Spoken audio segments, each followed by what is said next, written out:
بسم اللہ الرحمن الرحیم۔ حضرت صالح علیہ السلام کا قصہ۔ حضرت ہود علیہ السلام کی امت جو قوم عاد کہلاتی تھی وہ اللہ تعالیٰ کے عذاب سے ہلاک ہو گئی، اور اس میں کے باقی بچے ہوئے لوگ پھر آباد ہوئے، ان کی اولاد بڑھتی گئی، انہوں نے اپنا نام سمود رکھا۔ یہ لوگ بھی آہستہ آہستہ بت پرستی کرنے لگے اور برے کاموں میں پڑ گئے، تو اللہ تعالیٰ نے ان کے پاس حضرت صالح علیہ السلام کو نبی بنا کر بھیجا۔ انہوں نے اپنی قوم سے کہا کہ اللہ تعالیٰ نے قوم ہود کے بعد تم کو سردار بنایا ہے اور زمین پر آباد کیا۔ تم زمین میں بڑے بڑے محل بناتے ہو اور پہاڑوں کو کاٹ کاٹ کر اس پر بھی گھر تراشتے ہو۔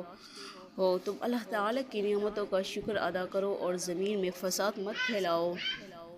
ان کی قوم کے امیر اور سردار لوگ جو غرور کرتے تھے، انہوں نے ان غریبوں سے پوچھا جو حضرت صالح علیہ السلام پر ایمان لے آئے تھے کہ بھلا تم کو یقین ہے کہ حضرت صالح علیہ السلام کو اللہ تعالیٰ نے نبی بنا کر بھیجا ہے؟ ان غریب ایمان والوں نے کہا ہاں ہم کو یقین ہے کہ حضرت صالح علیہ السلام کو اللہ تعالیٰ نے نبی بنا کر بھیجا ہے۔ اس پر مغرور امیر کہنے لگے کہ اچھا تو تم ایمان لے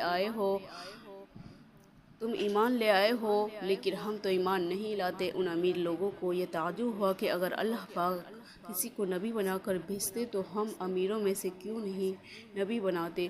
حضرت صالح علیہ السلام برابر اللہ تعالیٰ کا پیغام ان کو پہنچاتے رہے، مگر کوئی ان کی نہ سنتا بلکہ الٹا مذاق اڑاتے۔ بلکہ آخر میں ان لوگوں نے فیصلہ کر لیا کہ حضرت صالح علیہ السلام سے کہا جائے کہ اگر آپ سچے نبی ہیں تو اس پہاڑ میں سے اونٹنی پیدا کر دیں، ہم آپ پر ایمان لے آئیں گے اور جانیں گے کہ آپ سچے نبی ہیں۔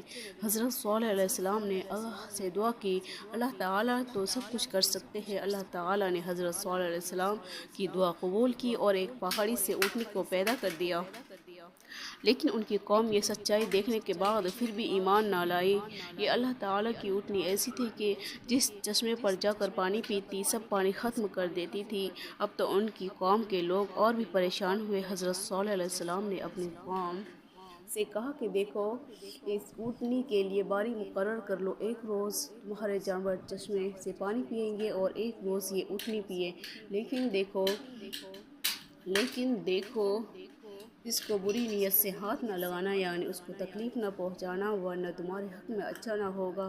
کچھ روز تک تو وہ اونٹنی کو حیرت سے دیکھتے رہے۔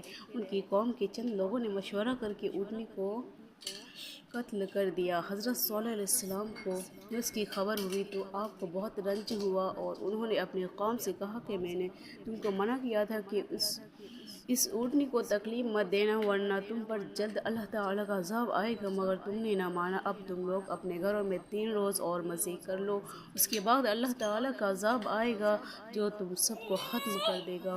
چنانچہ ایسا ہی ہوا۔ اللہ تعالیٰ نے حضرت صالح علیہ السلام اور ان لوگوں کو بچا لیا جو ایمان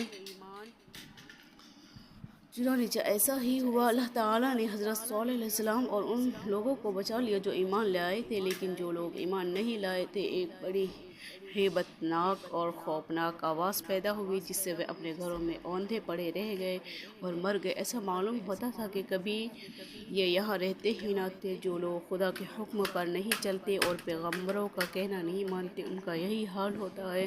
اللہ پاک ہم سب کو اپنے عذاب سے بچائے اور اپنے رسولوں کی اطاعت نصیب کرے۔ آمین ثم آمین۔